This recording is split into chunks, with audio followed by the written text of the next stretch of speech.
Hey everyone, this is the day review for November 11th, 2020. I wasn't able to, actually, I wasn't able, completely forgot to record the session for today, so I'll just be going over the notes I took for the trades. In summary, it was a very bad day. Wasn't patient. I got stopped out about 2 minutes into the open. Um, I just I yeah, I mean, I wasn't patient. I chose two trades that I just saw I reached the low, and then that was it. I just kind of, one of them I didn't even place a stop or have a stop. The other one I was a little bit better. I did have a stop point. But it was just a very poor trade day, and I just kind of, I was too impatient. I forced the trades. As I wrote here, it was such a mistake on my part for not being patient, waiting for confirmation. But going over trade number one, I shorted near the low, 1 minute into the open. Problem I did here is I got out one by one, not by just completely flattening, which is very bad of me. Not only that, I didn't have a stop or even a clear exit point. But getting out one by one is I just, it's not part of my strategy, and I don't, for me, find it effective.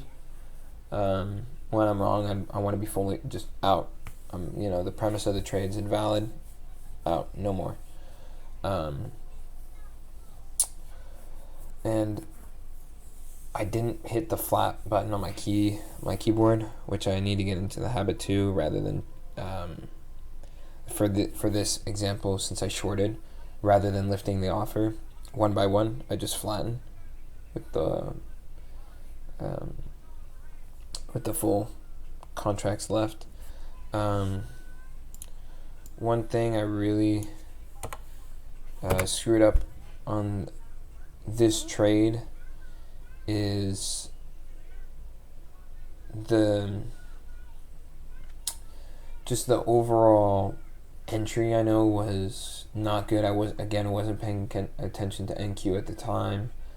I didn't have that clear kind of confirmation or signal to get short. It's just because it was trading near the low, so I decided to get short. So that was trade one. After price rose back up, and then came back down near the original entry of trade one, I then shorted again. This time I did have a stop point because I did see some volume trading at two price pairs. So my stop point was just above these two price pairs. And after I entered the position, I was hovering over to place my stop above the price pairs, and price started advertising higher and higher. And I hesitated for a second, thinking, if I place this, I'm gonna get hit. I'm gonna get filled. And I immediately just did it, because I knew if I don't hit it now, if I don't place the order in now, I'm gonna have to sell higher, and that's just bad trading. So I placed my stop, immediately got hit. So this trade was a bit better because I did place my stop. I graded it 2.5 out of 4. Trade 1 0 out of 4. But I graded this 2.5 out of 4 because I did place my stop, and my monthly goal is to focus on placing my standard stops, and having that clear kind of puke point. But I didn't give it a better grade because I wasn't watching NQ, and since I didn't record it, I didn't know my entry or exit. But it was not a poor trade, but an okay, more towards the okay side of the trade, because I had a clear point where there was volume trading at two price pairs. Price traded lower. Price was near the low, so I got short. So the process was good, and me getting out was good, even though I hesitated.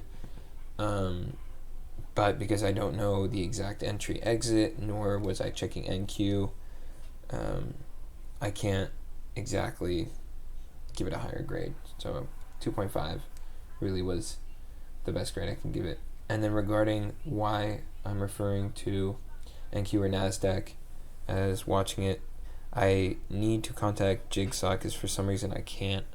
For some reason I can't open the depth of sales for the Dow futures. I can only open it for the NASDAQ futures, so I'm just looking at the NASDAQ futures. I will try and get that set up probably tomorrow during the day if I can get a little moment of time. But I definitely want to have NASDAQ here on the left, ES in the middle, and then Dow in the right. And I think this could give me a bit more, I guess you could say, context if NASDAQ and Dow are trading lower and near their lows and breaking their lows. Gives me more context that the overall market's trading lower, and if ES is near the low and I see a entry, it gives me the confirmation that the overall the whole market's trading lower, so there could be a break lower in the ES, but you never know for sure. The day's grade out of 1 is 0.25. Not yesterday. My day's grade was, I believe, 0.33. Let me look here. Yesterday's day, 0.35. So another failed day. Not the greatest day. 2 trades. Getting out 2 minutes into the open was very, very bad.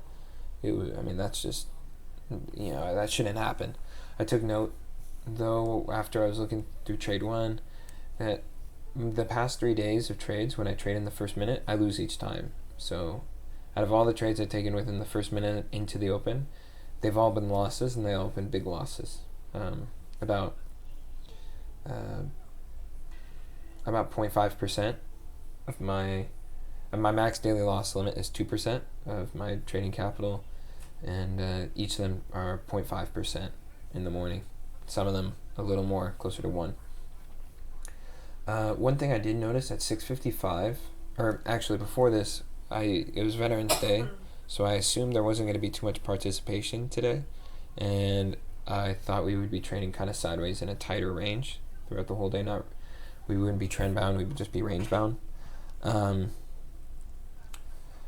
believe at 7, let's see, I don't know if I noted it, but it did. Oh yeah, so here, I had a feeling today, since it was going to be holiday, could be trading sideways for most of the day, and that's what it seems like it's doing. And I made note at 6:55, I saw a clear entry with a nice, I think it was a 2-tick stop for a break lower, and I noted this is the break of the day. There was the break of the day for me. I didn't see much action leading up to this, and all of a sudden I see a break lower and a quite fast push lower. As I noted here, started to see how it dropped quickly from mid-range, stalled with bids holding and refreshing, ticked down and couldn't rise back up. That was my short entry with my stop above the price pair where that bid was holding. This was what clear as day short trade. Of course, I wasn't in because I was out 2 minutes in, so I missed this. I missed a perfect trade I could have made. Don't know if I was able. Don't know if I could have seen it right there and then. But watching it, actually no, I was able to see it right there and then because I couldn't watch it because I didn't record it. So I did see it right there and then. Could have been a great trade. Didn't make it. Just wanted to make note of that. Anything else? I didn't notice how, since it's kind of range bound, today could have been a good day to fade pushes lower. I would see as price would reach lower or reach higher. It wouldn't really break. It might reach the low of the day, maybe tick a couple. I mean, go a couple ticks down or a couple ticks higher. But it would always kind of rise back to that middle, high volume area, that volume histogram area. So it could have been a good fade day. Also could have been, there was some other thing I made note of. Let's see. Oh, so I noticed, when there was a 1K resting offer and price traded lower, and that trader just kept pushing or canceling his order, and then offering lower, and then did it again one more time, and then price reached it, and within a matter of seconds, boom, the offer got completely eaten up, price ticked higher, and just kind of shot up after lifting that 900 contract offer, and then lifting the whole offer, and then the offer goes bid, and then price just kept rising, offers kept breaking. And I thought maybe I've noticed this before, where there's a large resting order when price reaches it and it holds, or if it stays there and it doesn't get pulled immediately. I mean, even if it gets pulled immediately, the strategy I was thinking of is trading against that order, so trading the break of that order. So if there was 300 resting on the bid and price started reaching that point, once when it 300 at the bid, 300 resting at the bid, I'd hit the bid, it'd break. If it broke, then I'd expect a fast, quick move downwards, cover. That would be the ideal trade. The stop would more be if it rose just a tick above. I think I could risk one tick, and if it can't break immediately, I'm out of the trade, because that just means traders aren't willing to hit the bid at that price with that largest size, or they're not able to break it. So that gives me, if traders can't break that price or don't want to trade at that price, I don't think they're going to want to sell lower, because if you sell high, sell high, buy low. But just wanted to make note of that. I mean, that's pretty much it, since I can't really show the video of my trade. So have a good trading day, everyone. See you guys tomorrow. Bye.